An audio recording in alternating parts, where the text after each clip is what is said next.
राज्य सरकारने काढलेल्या अधिसूचनेतील मसुद्याला राष्ट्रवादी काँग्रेसचा विरोध. ओबीसी समाजाच्या आरक्षणाला धक्का न लावता मराठा समाजाला आरक्षण द्या. राष्ट्रवादी काँग्रेसचे ओबीसी सेलचे प्रदेशाध्यक्ष राज राजापूरकर. राज्य सरकारच्या वतीने मराठा समाजाला ओबीसी मधून जात प्रमाणपत्र देण्याचे परिपत्रक 26 जानेवारी रोजी काढण्यात आले होते. या राज्य सरकारकडून काढण्यात आलेल्या अधिसूचनेमधील मसुद्याला राष्ट्रवादी काँग्रेसचा विरोध आहे, असे राष्ट्रवादी काँग्रेसचे ओबीसी सेलचे प्रदेशाध्यक्ष राज राजापूरकर यांनी मुंबईतील प्रदेश कार्यालयात आयोजित पत्रकार परिषदेमध्ये म्हटले आहे.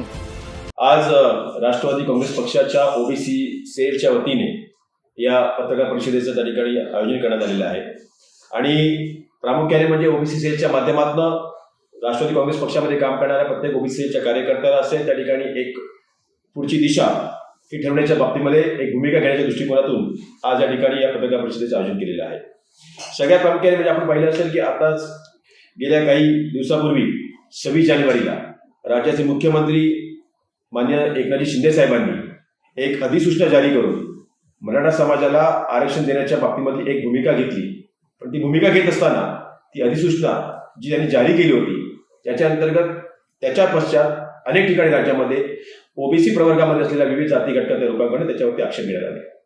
वास्तविक पाहता या अधिसूचनेचा जर आपण त्या ठिकाणी अभ्यास केला तर त्याच्यामध्ये या मराठा समाजातील लोकांना कुणबी समाजाचं प्रमाणपत्र देऊन त्यात प्रवर्ग करून त्याच्या अंतर्गत ओबीसी मध्ये कुणबी समाजातून आरक्षण देण्याची एक भूमिका त्या ठिकाणी घेण्यात आली. विशेष म्हणजे पाहिलं तर लक्षात येतं की या बाबतीमधले अनेक आक्षेप त्या ठिकाणी नोंदवण्यात आलेले आहेत.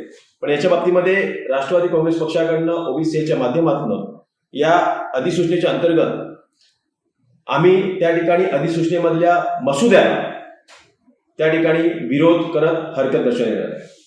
आमचा विरोध हा शासनाने घेतलेल्या अधिसूचनेतल्या मसुद्याला असणार आहे आणि त्याच्यामध्ये असलेले जे काही त्या ठिकाणी शब्दप्रयोग आहेत त्याला असणार आहे. याच्यामध्ये प्रामुख्याने जर मी त्या ठिकाणी या हरकतीचा एक नमुना आपल्याला वाचून दाखवतो. यामध्ये महाराष्ट्र शासन राजपत्र असाधारण क्रमांक 49 महाराष्ट्र अनुसूचित जाती अनुसूचित जमाती अधिनियम विमुक्त जाती भटक्या जमाती इतर मागासवर्ग व विशेष मागासवर्ग अधिनियम 2000 या अधिसूचनेच्या मसुद्याला विरोध असल्याने हरकत नोंदवण्याबाबत मराठा समाजाचा ओबीसी मध्ये सरसकट समावेश करण्यासाठी सगळे सोयरे या शब्दाच्या व्याख्येबाबत शासनाने असाधारण क्रमांक 49 महाराष्ट्र अनुसूचित जाती अनुसूचित जमाती अधिनियम विमुक्त जाती भटक्या जमाती इतर मागासवर्ग व विशेष मागासवर्ग अधिनियम 2000 दिनांक 26 जानेवारी 2024 अन्वये नियमाचा मसुदा तयार केला आहे. हा मसुदा नियमबाह्य आणि घटनाबाह्य आहे. या मसुद्याला यांचा विरोध आहे. या मसुद्यामध्ये विशेषतः ज्या शब्दाचा प्रयोग केला गेला आहे तो म्हणजे सगळे सोयरे. शासनाने हा मसुदा करण्याचा घेतलेला हा निर्णय कायद्याच्या कसोटीत बसणारा नाही आहे. कारण जर असे निर्णय घेतले गेले तर इतर समाज बांधवांच्या आरक्षणाबाबत देखील त्या ठिकाणी पुढे अनियमितता किंवा गैरप्रकार होतील.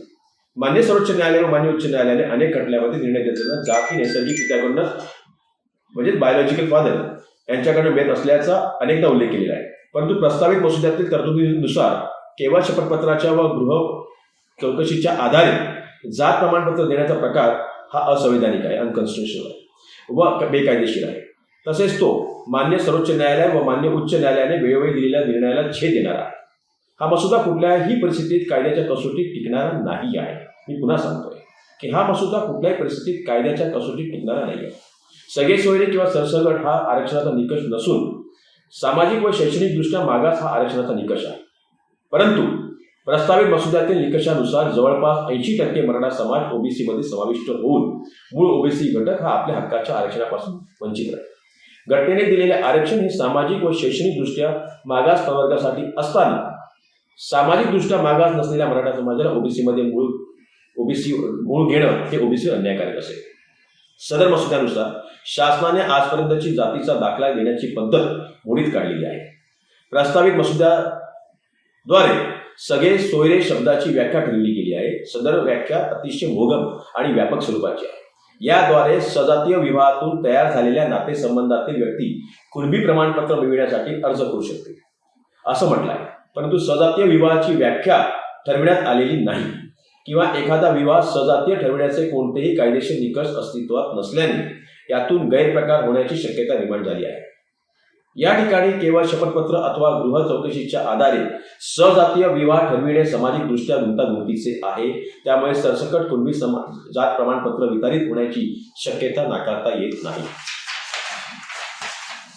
नियम क्रमांक 5 मधील उपनियम 6 मधील नव्याने समाविष्ट सगळे सोयऱ्यांना जात प्रमाणपत्र वितरित करण्याच्या तरतुदीचे अवलोकन केले असता सदर तरतूद ही केवळ कुणबी जातीचे दाखले वितरित करण्यासाठी समाविष्ट केली असल्याचे दिसून येते.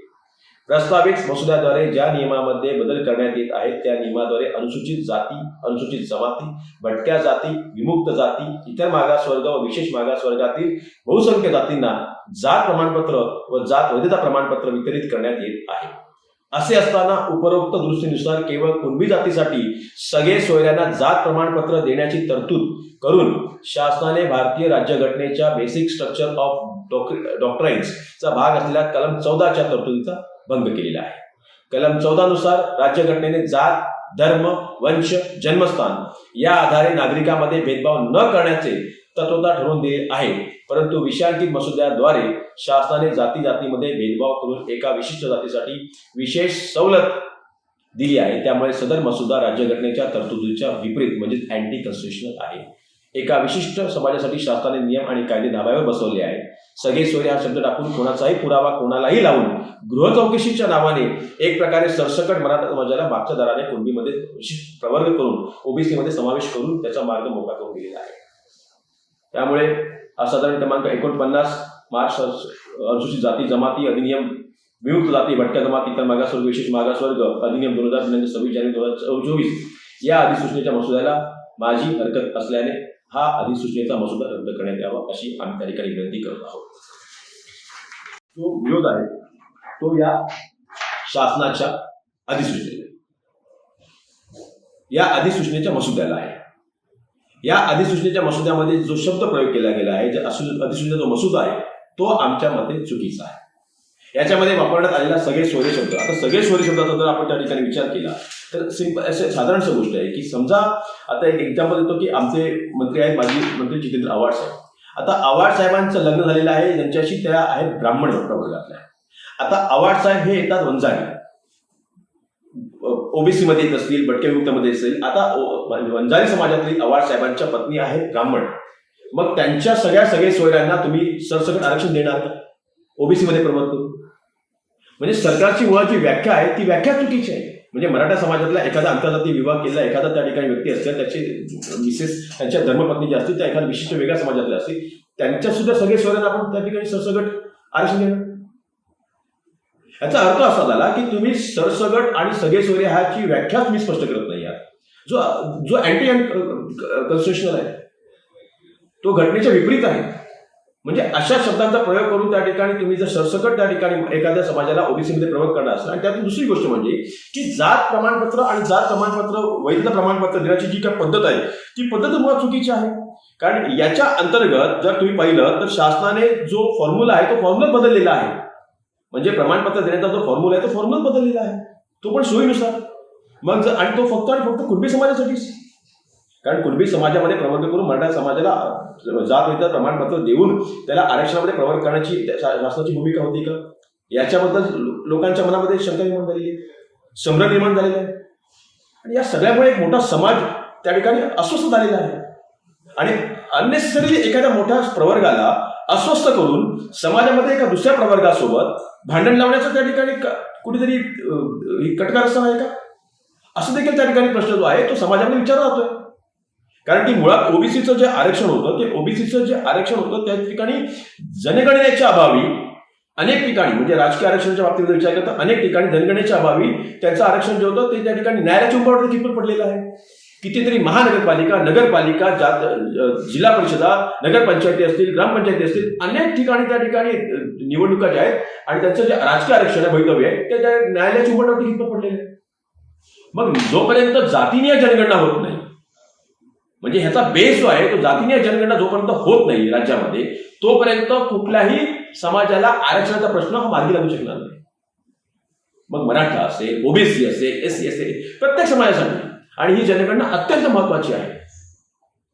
आणि जर अशा प्रकारे गृह चौकशी करून सर्वे करून जर तुमच्याकडे याची त्या ठिकाणी समाजाचा मागासलेपणा सिद्ध करण्याचे त्या ठिकाणी तुम्ही फॉर्म्युला चेक करत असाल तर मग तुम्हाला त्या ठिकाणी राज्याच्या अंतर्गत असलेला म्हणजे हा जो राज्याचा प्रश्न आहे त्यासाठी तुम्हाला स्वतंत्र अशी जनगणना करण्यासाठी काय अडचण आहे? जर तुम्ही तुमचे सर्व डिपार्टमेंटची लोक एकत्रित करून आज या म्हणजे मला असं वाटतं की कदाचित आज तारीख आहे 6 तारीख, तुमच्याकडे जो आयोगाला तुम्ही अहवाल सादर केलेला आहे, तुमच्याकडे मागासलेपणाचा त्या ठिकाणी अहवाल सादर करण्याची तुमच्याकडे त्या ठिकाणी परिस्थिती तुम्ही जी आहे ती जी काही चौकट तुम्ही परिपूर्ण केली, जर हे तुम्ही करू शकता, राज्यातला सगळा जो काही शासकीय स्टाफ आहे तो सगळा स्टाफ तुम्ही वापरला आणि तुम्ही हे केलं, तर मग तुम्हाला जातीने जनगणना करणं काय अवघड आहे? जातीने जनगणना का नाही करत? ते केलं तर सगळ्यांचे प्रश्न मार्ग लागतील, सगळ्यांच्या आरक्षणाचे प्रश्न मार्ग लागतील. राज्यातल्या प्रत्येक समाजाला आरक्षणाच्या माध्यमातून जी जी काही त्यांची भूमिका आहे ती भूमिका स्पष्ट करून त्यांना त्याची सवलत देणं, हा जर तुमचा दृष्टिकोन असेल तर जातीय जनगणना ही या राज्य सरकारने पहिल्यांदा केली पाहिजे. हा सगळ्यात महत्वाचा मुद्दा आहे. आमचा विरोध मराठा समाजाला बिलकुल नाही. राष्ट्रवादी काँग्रेस पक्ष ओबीसीची खंबीर भूमिका आहे की मराठा समाजाला आरक्षण मिळालं पाहिजे. हा त्यांचा अधिकार आहे. एखादा समाज मागासलेला असेल तर त्या मागासलेल्या समाजाला आरक्षणाच्या लाभातनं आरक्षणाच्या भूमिकेतनं पुढे येऊन त्या समाजाचा विकास व्हावा ही त्या समाजाची भूमिका असली पाहिजे आणि त्यासाठी त्या इतर समाजाने देखील पाठिंबा दिला पाहिजे. मग ओबीसी असेल, एससी असेल, एसटी असेल, बीजेपी असेल, सगळ्यांनी दिला पाहिजे. त्यामुळे मराठा समाजाला आरक्षण मिळावं ही राष्ट्रवादी काँग्रेस पक्ष ओबीसीची खंबीर भूमिका आहे. त्याला आम्ही समर्थन करतो. पण त्यांना आरक्षण देताना 50% मर्यादा ओलांडून राज्याने राज्याच्या अंतर्गत असलेला हा आरक्षणाचा प्रश्न सोडवला पाहिजे होता. सर्वपक्षीय बैठक बोलून सर्व पक्षांच्या नेत्यांना बोलून एकत्रित समविचारी असा विचार जर केला असता तर मला असं वाटतं की हा विषय सहज सुटला असता, जेणेकरून इतर समाजाच्या आरक्षणाला धक्का लागला नसता. ओबीसी असला तरी सुद्धा, पण ओबीसीच्या आरक्षणाला हा धक्का लागतो आहे. हा धक्का मुळात ओबीसीच्या आरक्षण लागणं हे काही ओबीसी प्रवर्गाला किंवा ओबीसी वर्गाला देखील सोसावणारं नाही आहे आजच्या काळामध्ये. त्यामुळे पक्षाची प्रमुख भूमिका आमची असेल की आम्ही या ठिकाणी हरकती नोंदवण्याचं त्या ठिकाणी ओबीसीच्या माध्यमातून सुरू केलेलं आहे.